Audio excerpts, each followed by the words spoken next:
All right, well, first, Mike, thanks for being here. Thank you for having me.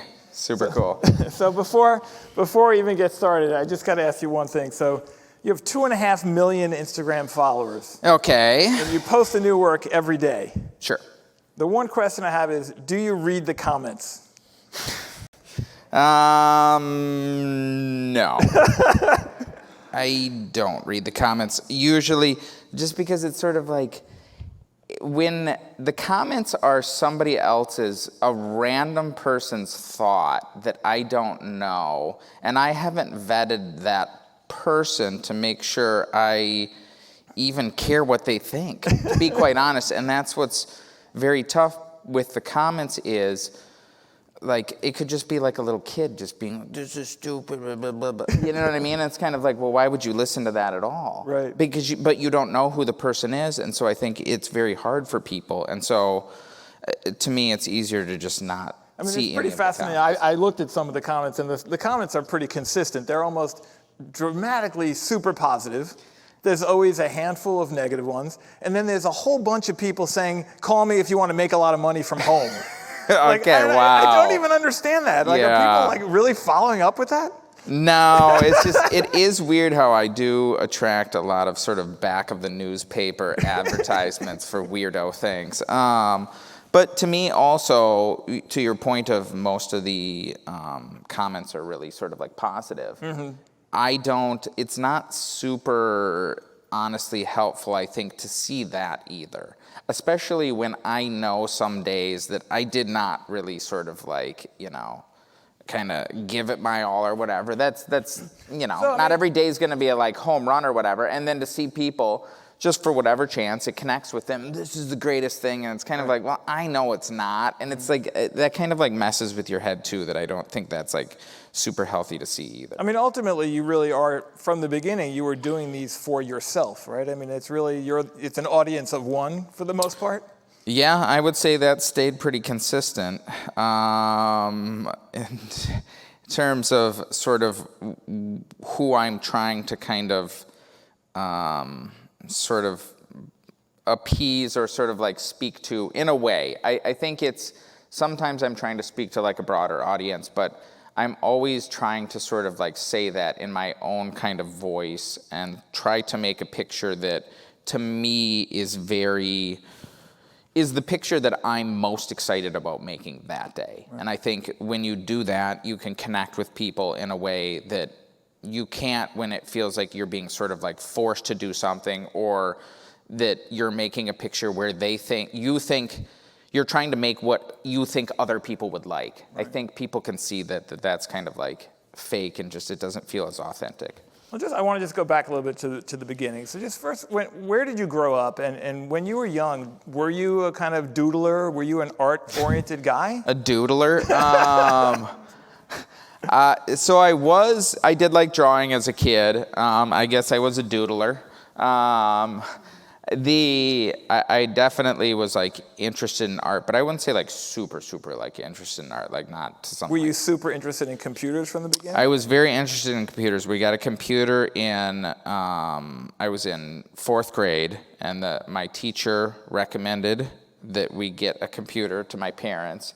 And my dad spent what at the time, and my dad is quite, let's just say, frugal. And he spent what was a lot of money back then, looking back, that it was like, he really kind of dipped into the pocketbook for that, but got a computer and really like helped me understand how they work and how to use them. And it was like, I was immediately sort of like drawn to this device. Your dad drawn to the Your dad is an engineer, right? So my dad is an electrical engineer. And so, yeah, he showed me even in like 5th grade, like, oh, here's how you program it. And I was writing little programs that like, would draw little things on the computer and like stuff like that, even sort of like way back then. And I really liked making art on the computer because I could sort of draw anything and erase it and sort of just, experiment sort of like endlessly without using up physical materials. And so, over the years, for a while I thought I wanted to sort of like make video games with the computer. And so I went to school for computer science and pretty quickly realized I was spending all my time just making, art things. and that I didn't really like programming. I really liked making these art things. And so it was just like, well, I'm just gonna like get through the degree and then try and get whatever job and just keep making art and like, so I'm not selling it because there's no way to sell this weird stuff, but I love making it and like. So what was your job? What were you? So I got a job doing web design at a small company in Wisconsin, and it was very easy. And so I had hours each day to do whatever I wanted. So I would get my work done, and like the bar was surprisingly low in rural Wisconsin for graphic design. Surprisingly low. So it was like, wow, you guys seem to really like everything I'm doing pretty easily here. This is an easy job. And so I had hours each day to just do whatever I wanted. And so I started releasing these VJ clips, which are these sort of like animated visuals, and started like, they became very popular, and I had a bunch of sort of like concert visual people like looking for custom concert visuals and getting more and more sort of like work. So like you're at a concert, the trippy stuff that's on the screen behind the show. Yeah. That is a lot of that, like stuff like that. Like I've done stuff for the Super Bowl and for the DNC and Justin Bieber and Katy Perry and all these people, like big shows or whatever, because I was giving away these clips. And these clips, you could still download them now for free, and they're used. Oh, even back then you were letting them have it for free? Yeah, this was like, I started giving away those clips in 2010, and within a year, I was on vacation with my family in Hong Kong, and we happened to like go to the Hard Rock Macau, and it was like, oh my God, there's the clips, these clips that I started giving away a year ago earlier on the other side of the world, and then I realized pretty quickly that wasn't a huge coincidence. The clips had already spread very fast, like everywhere. Wow. And then I started seeing them everywhere, and people are saying, and they were really, videos. I mean, were they really that different from the other stuff that people were doing? So most people weren't giving away things, and the things that they were giving away were, to be quite honest, not that good. I was like, I think I could have more impact just giving these away and then people hiring me. And it was sort of like, I just don't want to try and sell. I mean, this mindset is definitely related to why you're so beloved. I mean, you have this kind of giving nature to yourself. Well, it's also, I mean, some of the things that I give away, though, are not really, it's more so, I'm more shocked why other people don't give them away. Like the project files, like a lot of people are like, oh, you give away all these project files. But it's really not that much like work for me to do that. Like, I don't need the project files anymore. They don't do anything to me. If other people can learn from them, like, why would I not do that? So I think there's a lot more room for people to sort of like give things away, and I think they will like, sort of ironically get a lot back from more than they think. It's a good karma thing for sure. And so when it came to that very first everyday, the UberJ Draw, it looked like a drawing, right? So was it just a drawing that you scanned into the computer, or what was that very first thing that you did, and what was your thought process, if you can recall, what that was like when you first did that one? Yeah, so that was in 2007, and I'd already been creating work since like 1999, sort of like freshman year of college. So it was after about 8 years of creating sort of like short films and like all different weird things. And I wanted to get better at drawing. And so I saw an illustrator in the UK named Tom Judd who did a drawing every day. And I thought that was a really cool way, an interesting way to sort of just improve sort of this skill. And so I started doing a drawing every day and scanning it in and just uploading it to my site. So you wanted to become better at drawing, physical drawing. You weren't even thinking about computer stuff. Well, I was doing it. It was sort of in the context of the computer, like because I would scan things in and sort of like use the computer as well. But yeah, I wanted to get better at like physical drawing. And so after a year of doing that, I realized I got a lot better at drawing, but I was still, very bad. And it was sort of like, I had always wanted to learn a 3D program. And so I was like, well, I wonder if I could, continue doing this sort of like everyday thing, but instead of drawing, I'm going to do one render a day using this like program, which nobody had sort of like done and nobody was kind of like doing back then. And so I started doing that, and I realized, very quickly and sort of had already kind of realized this from the first year of doing everydays, that I learned the program very fast, because it really just tricks you at the end of the day. The everydays really just tricks you into working a lot more. The days where you kind of come home and you're like, oh, I'm super tired, and it's like, no, one more hour. And so it really, sort of helped me learn this program, quite quickly. So the evolution, obviously 15 years is a long time, and you definitely have gotten better. You've also changed the nature of what you were drawing. I mean, early on there were some frat boy images and some pretty juvenile stuff. Yeah, there was a lot of sort of like weird things, and I think they're very much kind of like misunderstood. But yeah, there's a lot of sort of different kind of like phases of what I've done over the like time. And even a lot of the pictures now, though, they're very sort of like, they could be very offensive to a lot of people because they're quite sort of like extreme. But I'm never trying to like offend people. I'm never trying to like sort of like put anybody down with these or make anybody sort of feel like less. They're always trying to like brighten people's day, and they're sort of usually meant to be funny and sort of like, something you get a laugh from or like a message from. But yeah, I'm never trying to like offend somebody because it's very just like gross and like, why would you do that? And the technology has changed, I imagine, right? I mean, are you constantly like kind of trying new technologies? Are software developers sending you things and new hardware? I mean, are you like ground zero for some of this stuff at this point? Yeah, it's definitely, there's a lot of different technologies that are sort of like converging, and I think that's what's interesting is you're sort of seeing that creep into the sort of traditional art world in a number of ways. Obviously, NFTs is one. You've got this huge sort of, explosion from that. But I think you're also seeing it in other ways. Like I look at the Van Gogh exhibitions that you have all of these sort of like immersive visual, projections that are sort of like basically kind of taking Van Gogh's work and making into these digital art projections, and then sort of like people walk through it, and those are really quite popular, and sort of the museums are kind of like, wait, what's this? Yeah. And so I think you're going to see these tools because they are sort of like updating in a way that a canvas hasn't changed that much in sort of however. It hasn't changed at all, really. It hasn't changed at all in a while. Right, yeah. And so, but this continues to sort of like grow and evolve and have different sort of, capabilities that I think you'll continue to see it sort of affect sort of the broader sort of like. I want to talk more about that in a second. But so for 14 years, you make these every day. You never sold any of them, correct? Never sold anything. And then I was selling prints a little bit, but kind of like through sort of like very cheap services where it's sort of like you can go on here and print off one of my prints for $14, and I don't do anything, and then I just get 6 cents every 3 months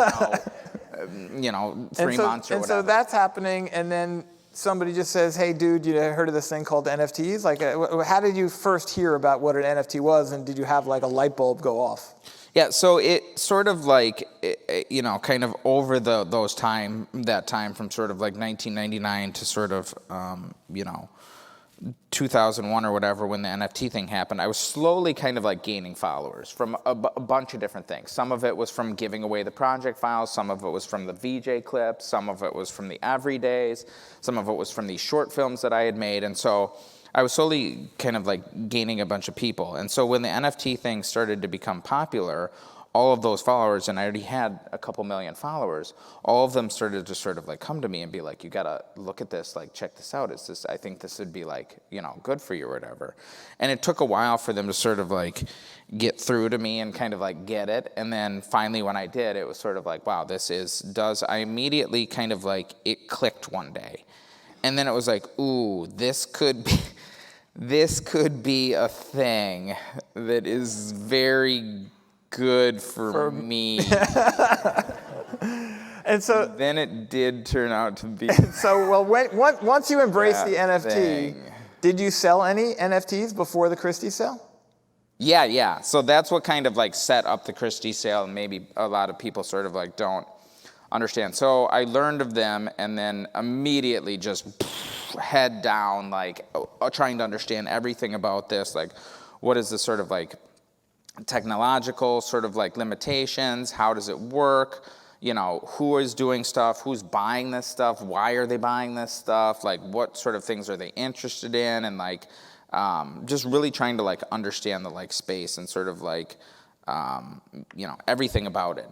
And so the first sort of release or drop that I did was right before the election, and I had a piece that kind of like changed based on the election, which had never sort of been done before. And then I had another sort of like drop a month later where I sold like $3.5 million worth in a weekend. Wow. And so that's where Christie's was kind of like, okay. I don't They smelled the money. That over there, that seems like a thing maybe we would like to sell as well. And so then so that's what set up the sale at Christie's, because then they were sort of like, okay, well, and that $3.5 million in that weekend, like that just like destroyed all of the sort of like NFT records at the time. And so that's what like kind of, again, started sort of like accelerating things. So with that 3.5 million history, and then Christie's comes to you and said, let's sell the first 5,000 every day. Well, they said, let's sell whatever. And I just so happened to have hit 5,000 days 2 weeks before that. So that's where I got like super lucky with like that too, that I just happened to hit this like kind of perfect milestone in this massive project that I've been doing for 13 years. I was going to say this incredibly unique way to buy 13 and a half years of somebody's work that had never been meant to be commercialized, and you could be the one person that gets an opportunity. Yeah, well, and it was with a project that had like a sort of very singular sort of like goal. And I think a lot of people, I heard like a lot of people writing that this was, I just gathered up a bunch of stuff on my Instagram, or this is just my sketchbook that I just scanned all the pages in. And it's like, no, this project had a very definitive start date and very definitive like rules in terms of like how they're done and sort of like when they're done each day, and sort of like I don't release 2 in a day, and sort of like I don't bank them up. I don't sort of like not release one if I don't like it or I'm sick or whatever. It's got very specific rules that have been consistent throughout that 14 years. And so I think to have that milestone right before this giant opportunity sort of came up, that's where I feel.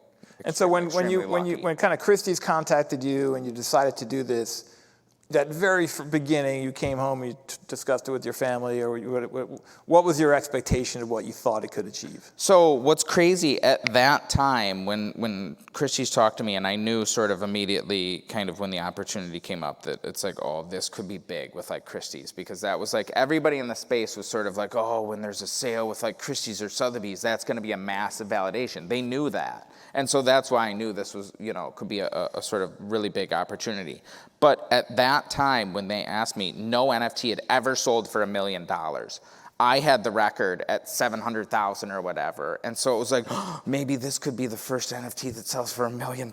Like, and so it was definitely, and then, very quickly over the course of the next, 2 or 3 weeks, people just started saying these ridiculous predictions where it's like, what in the hell are you talking about? And people from Forbes suddenly are like, oh, $50 million. And it's like, what are you talking about? $50 million? And then other people are like, yeah, that seems right. And it's like, what is it? This, it ramped up very quickly where it's like, how is people coming up with these numbers and then everybody's just agreeing with these numbers? What the hell is going on? It was, very bizarre. And so you end up with $69 million worth of Ethereum at the end of this. And so what do you do? What has been your plan with all that Ethereum? Too soon, Glenn, too soon. How dare you? So I infamously sold the Ethereum pretty much that weekend, because it was like, whoa, it was super volatile going up, and it happened very quickly that it was the sale happened on Thursday morning. By Friday night, we had transferred the token to him. All the money was transferred to me. $55 million in my bank account there, boom, done. And it was like, what is going on? This is insane. And so, every time I would hit refresh, it's like, oh, up $1 million, down $1 million, down another $1 million, okay, down $3 million. Okay, wait, what the fuck is going on? So it's it was very okay, this is happening very fast. And it was kind of it happened to be a super volatile weekend too.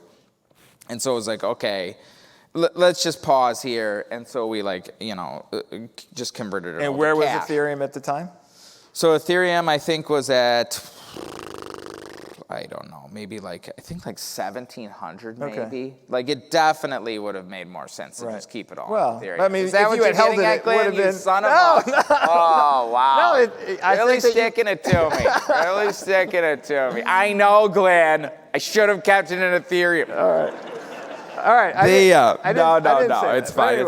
It's fine. And so what I did is I went and put like a bunch of it back into it a couple weeks later or whatever. Just because I do really think it is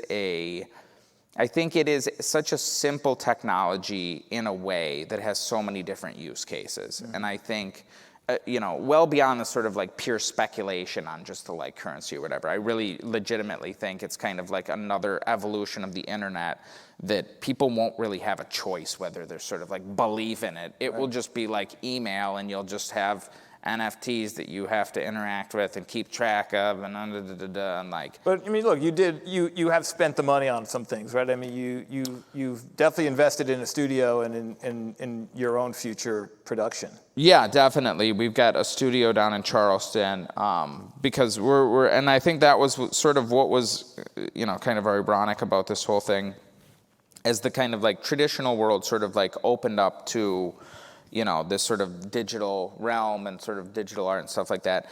To me, as soon as this sort of collecting thing kind of came into my sort of consciousness and artistic practice or whatever, I really became interested in physical works and sort of like, what could I do to make things that feel like they're sort of a mix of like physical and sort of like digital things. So yeah, we've got a space down in Charleston, and my brother is just happened to be sort of a mechanical engineer that really was looking to do something different, and so he's running a team down there making sort of like physical works that kind of are a sort of marriage between these two worlds. So it's definitely been exciting to be able to sort of like use this money to realize some of these sort of things and works that I just couldn't before. I mean, it's definitely one of the brilliant innovations that you made with Human One. The next big piece that Christie sold was to deal with this physical aspect of NFTs. I mean, one of the big problems of NFTs is how do you enjoy them, how do you display them, right? If you buy a Picasso, you can hang it on your wall, you come home and look at it, your friends could come over and say, oh wow, you have a Picasso. There's different aspects to it. Exactly. But with an NFT, show it on your phone, it's kind of like, it doesn't look that significant. And you really tackled that with Human One in a very brilliant way. And I think that you're also coming up with some other ideas for physical display of traditional NFTs, correct?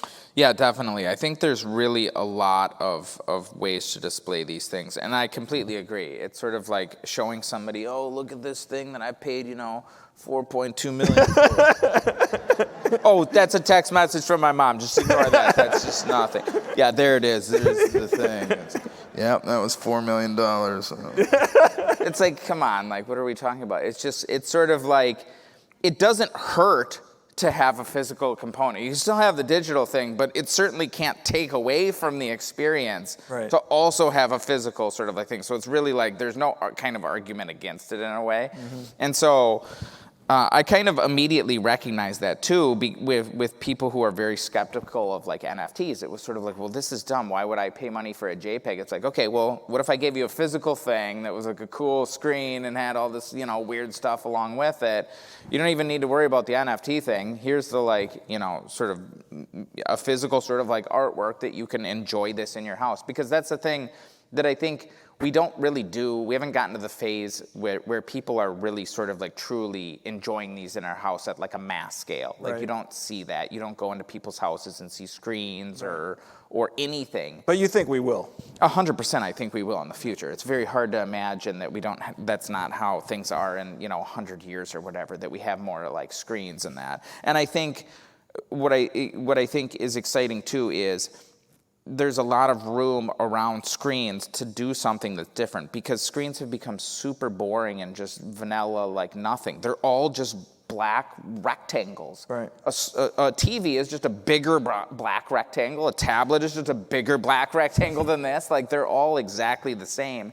And I think there's a lot of room to do something different there that makes the artwork feel like a sort of, combination between these two worlds. Because I think ultimately over the next, 50 whatever years, you're going to continue to see this blend of the digital world and the physical world. We didn't used to carry computers on us all the time, and now we do. Right. And you're, in the next, I would say 10 years, about to put a computer on your face and wear that all the time. Right. And so I think these things are coming, so finding ways to sort of, make things, but also sort of comment on the people who are making these technologies, to me, is very sort of like interesting. I mean, one aspect of your work that I don't know that people fully appreciate, and this especially with Human One, the kind of spaceman figure walking inside the refrigerator structure, was that the owner owns that piece, but you really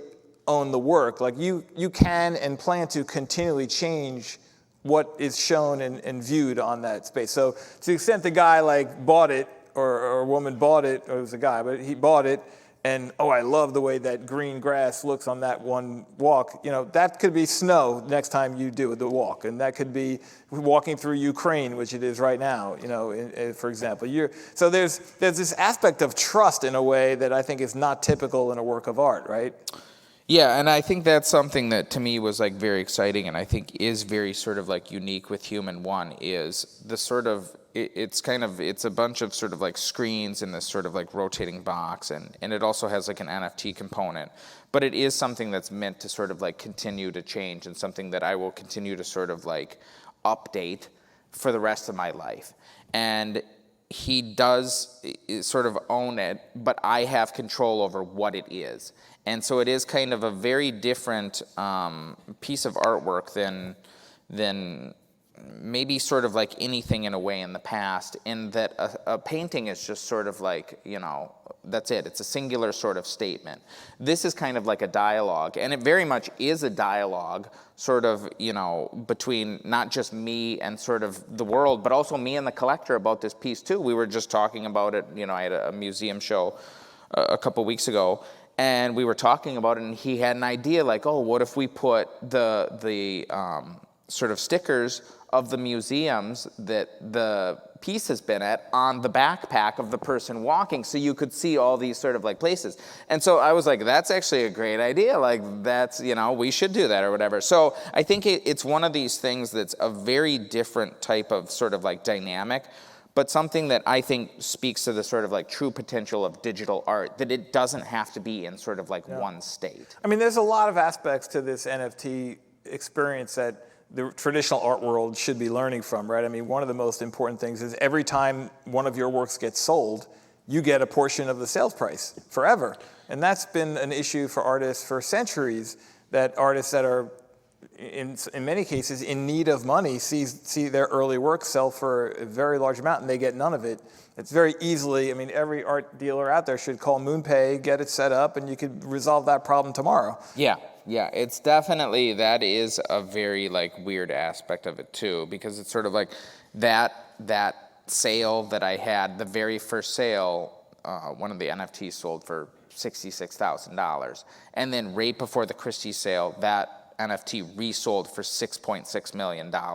So then I got 10% of that. And so I got 10 times more money when it resold, because it resold for so much. So it's definitely something that, I have to say is not bulletproof. There's definitely ways around these sort of like royalties, but I think it's something I'm starting to see become more of a like social norm, that even if people aren't, legally or through the blockchain forced to do it, they're just doing it because they're sort of like recognizing part it's of the a more community. sustainable way to sort of like, do this thing. So from Human One, you kind of want to get into the physical art world. You had a traditional, for lack of really a real traditional painting show.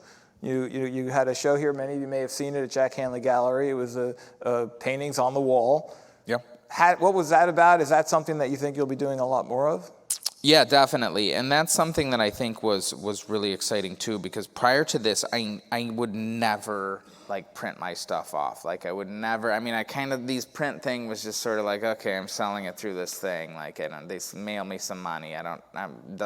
whatever. It's not like something I'm putting any like thought into or whatever. So I really was not like ever sort of like printing these things out. Very, very rarely. And definitely not big. And so when I started sort of like, getting into the world of collecting and sort of like seeing work and going to museums more and sort of like seeing this stuff, like it made me really excited. And I think what also made me super excited is the realization that the digital artwork, because it does not have any sort of true kind of inherent form, it's almost like the pure embodiment of like an idea. Like it doesn't have, it's not a piece of paper, it's not whatever, it's just you see it and the idea, the image exists in your mind. But that image is sort of like something that can be sort of translated into any medium that I think, any medium you can think of, and it kind of has different meaning by being put into those mediums. And I think it's actually, in many ways, having prints and stuff like that, it's a better way to see these things because it has a different sort of relationship, I think, with you when you walk up to something and it's a permanent object versus being on a screen. It feels, I think you look at the image closer and I think you evaluate it more, the content of the image, versus when it's on a screen, it feels more temporary, I think, and it feels more like it could just change, and I don't think you sort of like look at it the same way. Mm-hmm. So to me, making physical objects out of these digital files that I've made is really exciting and something that I've just sort of begun to kind of scratch the surface. And so does that mean that you will have a traditional gallery relationship at some point? Maybe. I don't know. I'm not, that piece of it I'm not super like, with like a gallery, it's kind of, I don't know. I think it's something that I'm much more concerned about, sort of like making the art and sort of like how the art is kind of like sold or whatever. Mm-hmm. So, and also we'll kind of have a space in Charleston. We're building like a big sort of like, we've got like a 50,000 square foot space, and we're kind of like building like a big sort of like gallery ourselves, that where I can just sort of like show stuff mm-hmm. right away and don't need to sort of like wait for a museum or sort of like a gallery or anything. So maybe I'm not like completely opposed to that, but I think what's interesting about right now is there's sort of the ability through social media to reach people sort of like directly, and I think that's something you look to the galleries to do in the past. Yep. And I think with digital artists, you're going to see a different sort of like relationship between people with sort of like galleries, just because there is that different ability to reach a sort of like, group of sort of like collectors directly through these. Has there been any pushback or any, from your fans saying like, why are you doing this traditional gallery thing? Why are you making these paintings? Don't kind of leave us behind, or don't? There was, I wouldn't say pushback, but there was some people who were sort of like, well, why are you doing this through this gallery, through this kind of like, sort of old way of doing things, mm-hmm. I think. But to me, I think I don't see it as this either or thing. And I see these two worlds merging. And so to me, it's very fun to sort of like jump in between the kind of like traditional world and sort of like more digital NFT world. And I think both sides are there seems to be a lot of sort of like fear that, oh, you guys are this or you guys are that, or, that the other side is bad or stupid or doing things the wrong way. And I think the answer very much lies in between, mm-hmm. The new way of doing things and sort of. Is there a different view either from you as an NFT collector yourself or from the community at large that you think between kind of digitally native artists making NFTs and traditional artists that are now 100%. Making NFTs? There is a big 100%. Yeah, they definitely sort of. I think there's a difference between sort of people see that because people who care are sort of looking and thinking about those things, carefully. But there's a lot of people who don't care. It's just a speculation thing. If they can make money, they'll buy it, whatever. But I think it more so depends not so much on where they came from, but how committed they are to sort of like understanding and being a part of this sort of like culture and sort of like understanding the ethos of it and sort of like, certain ways of doing things and certain things that are important, how much they sort of like are sort of like genuine about that, because it's kind of hard to fake, because it's a very bizarre space that has a very unique set of rules for how people operate in it. And if you don't understand those rules, people know that. And they will call you out pretty quickly, and it'll just look like a cash grab, and like it won't work. Right. Now, you implied this, but it's pretty clear. You love educating yourself and learning, and you really did lean into the traditional art world pretty much right away, right? I mean, you got to know curators, you got to know other collectors, traditional art collectors. You went to the Venice Biennale, which I think is a big deal. Why is that? And have you developed, do you have artists that you admire that, either historical or current day?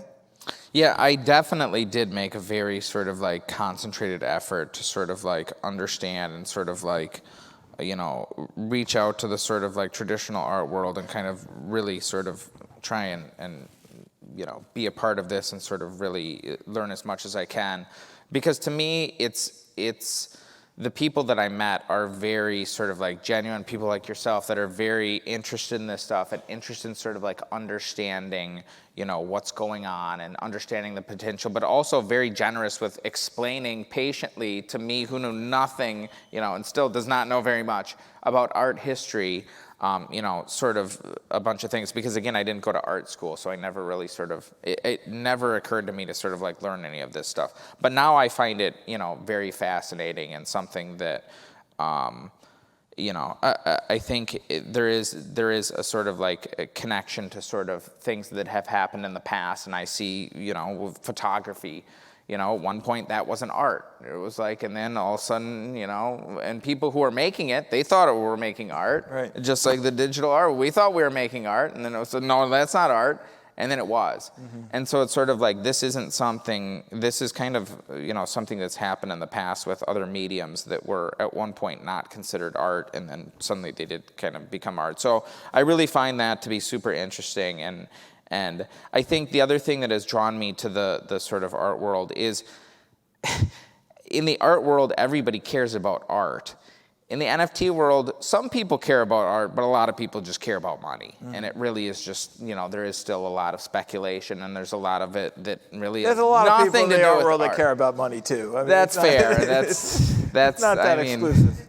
That's fair. That's fair. Yeah. But there is a lot of people who that I've found and connected with that really do genuinely care about sort of art and are very curious about sort of like what's happening now and sort of like. I'm wondering, Mike, about pressure. I mean, do you feel like you're under a lot of pressure? I mean, A, you've got pressure to make a work every single day. You've said it yourself, you have to do it. B, you've got 2.5 million followers and growing. You've got a family and kids and that. I mean, do you feel a tremendous amount of pressure? Even just managing 2.5 million or like whatever you feel you're obligated to them. I don't feel like I'm obligated to them at all. Definitely not. I mean, that's the thing. Being obligated to followers, it's sort of like, why would I be like? I appreciate people sort of like, having interest in my work, but I don't necessarily feel like I sort of like owe people something. And I think that's where, especially because I don't know these people and sort of like, again, I think sort of being a part of this community is something that's very special and something that, I take seriously. But I think at the end of the day, I'm very sort of focused on trying to make the work that is exciting to me. And sort of that, to me, this whole thing has allowed me to do more of that. So I feel super, super lucky for that. But yeah, I will say life has been coming pretty fast lately. I will certainly say that. Do you think of yourself as a celebrity? No, it's very bizarre. I don't know, that part of it. I mean, you've been on Jimmy Fallon now, and you're a repeat guest.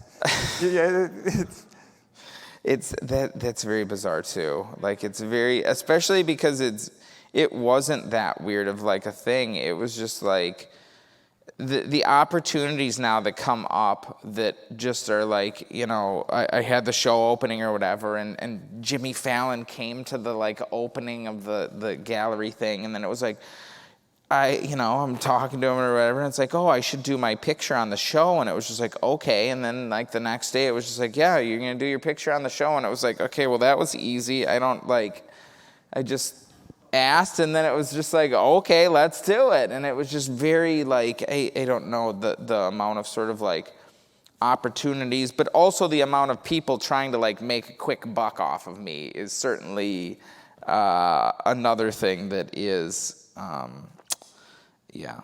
something to be wary of. Something that has to be dealt with, I guess. So I'll look through some of these questions and we'll get to them. Just tell Jimmy. Mike was on Jimmy Fallon this past Monday, 2 days ago. Tell everybody first. You made one of your everydays live on the show. So I did. And you were just working at like a basic laptop. Did you have any images preloaded, or is it literally start to finish made on the show? Tell everybody about making the work and then the catastrophe that happened afterwards. Oh, too soon, Glenn. Too soon. Son of a biscuit. So the way that I work is I kind of have a bunch of kind of like assets. Like I've got a bunch of like 3D models, like a tree. I've got cars. I've got a bunch of, sort of like that guy is an asset. The land is an asset. Sort of like some of those shapes, like those little like tank things are an asset. And so I'm able to kind of like place these 3D models in this sort of like virtual world, kind of like wherever I want, and sort of like kind of do more or less, you can kind of do anything, if you have the technical ability to sort of like make that thing.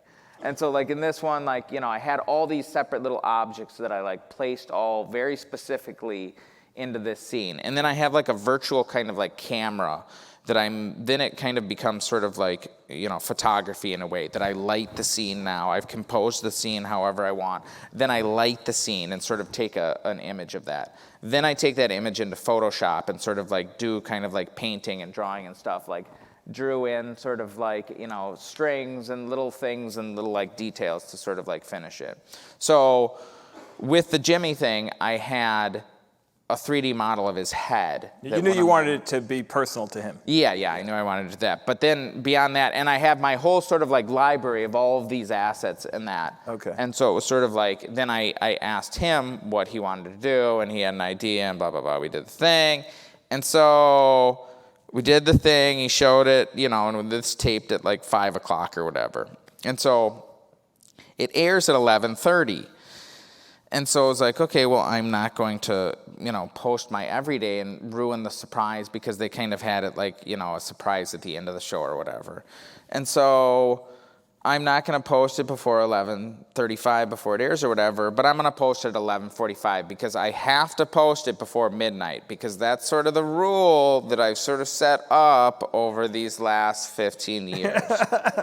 Never missed once in 15 years. And so 11:45 comes, and I'm watching TV. I'm on the Tonight Show. Look at this. This is so great. And I must have just ignored the alarm. Oh, you actually set an alarm? Yeah, I set an alarm for 11:45. It's like, I'm going to post it at 11:45. I'm on the Tonight Show. This is great. I look so cool. This is amazing. And I'm sitting there watching it. All of a sudden, oh my God. Pick up my phone, 12:04.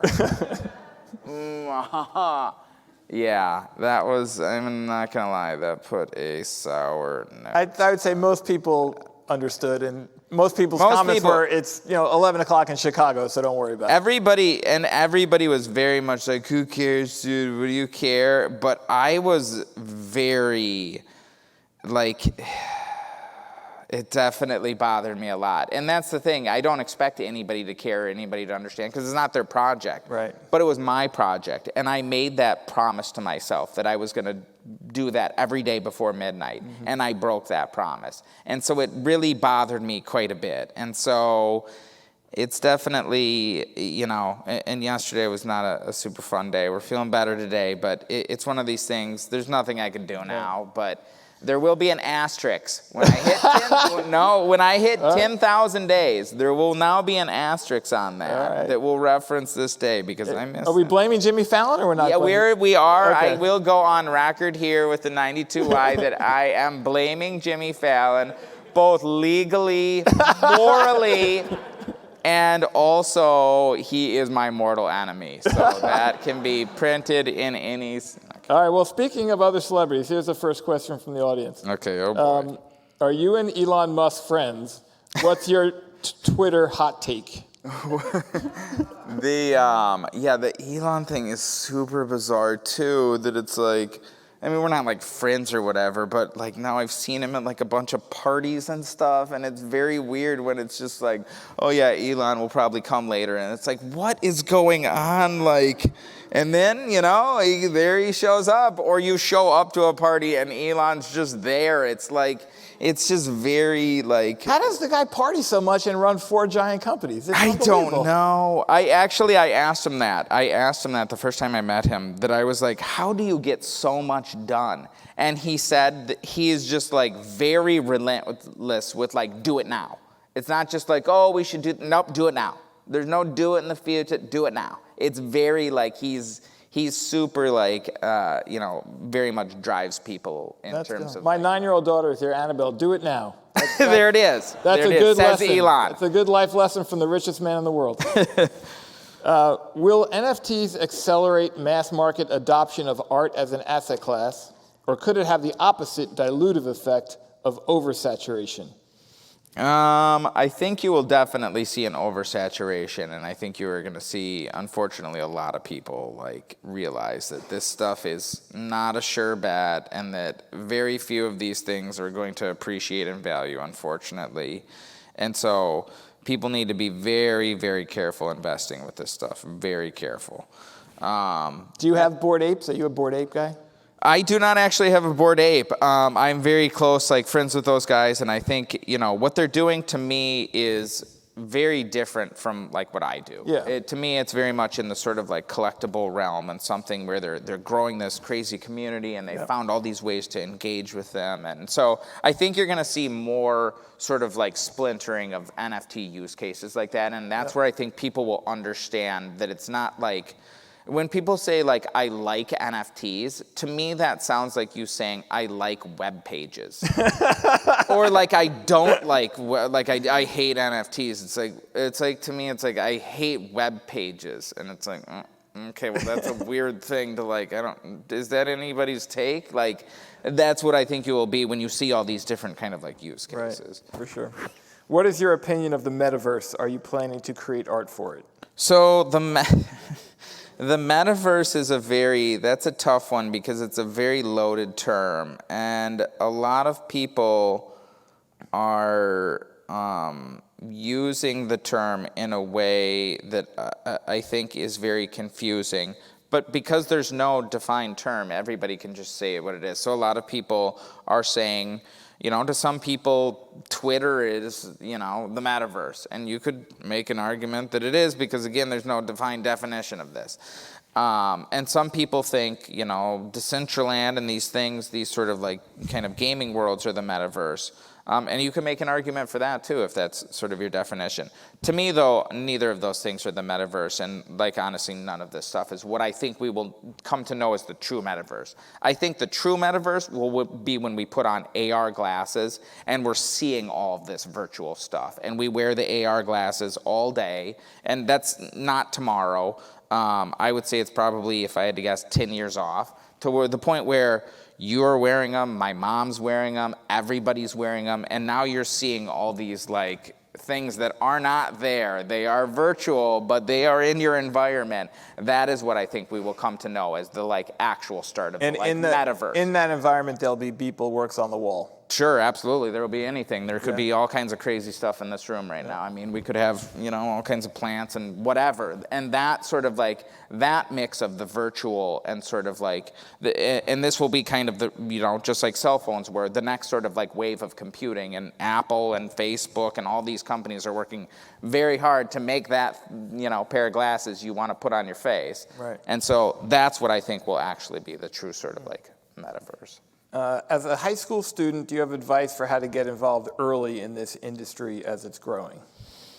I think what is tough about in what industry, I guess, I'm assuming they probably mean the NFT industry. Yeah. I think digital art creation, I guess. Yeah, well, those are two very different things, Yeah. actually. Digital art creation, there's a bunch of different things with that you could do. You could make commercials, you could make, video games, you could make movies, you could make all different things.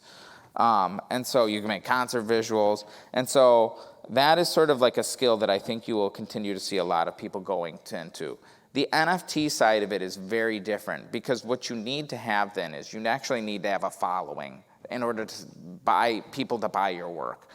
Like somebody just making some random thing on the internet and being like, here, buy this thing. If you don't have a following, that's what allowed me to sort of like sell this thing for this massive amount of money, is I had more followers as a digital artist than any other digital artist. And so that's what sort of set this up to kind of like happen.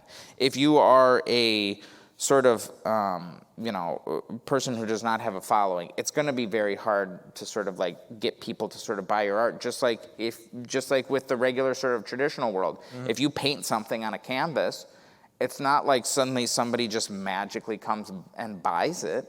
Like that's what NFTs are too. So I think it's one of these things where if I were a high school student, I would very much focus on practicing and building a voice and building a sort of, just putting out work, and I wouldn't focus so much on the selling.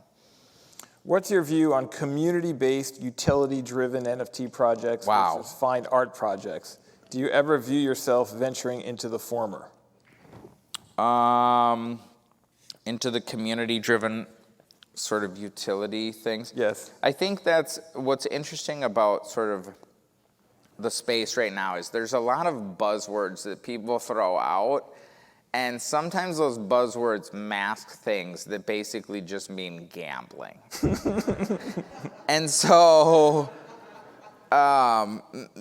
community and utility are some of the things that also are like thrown out a lot, and I think are very easy to be hijacked, and some of the things that are sort of like, well, this is a community, and sort of, well, it seems more like a gambling cohort where you're all like getting each other super jacked up about gambling on the same thing.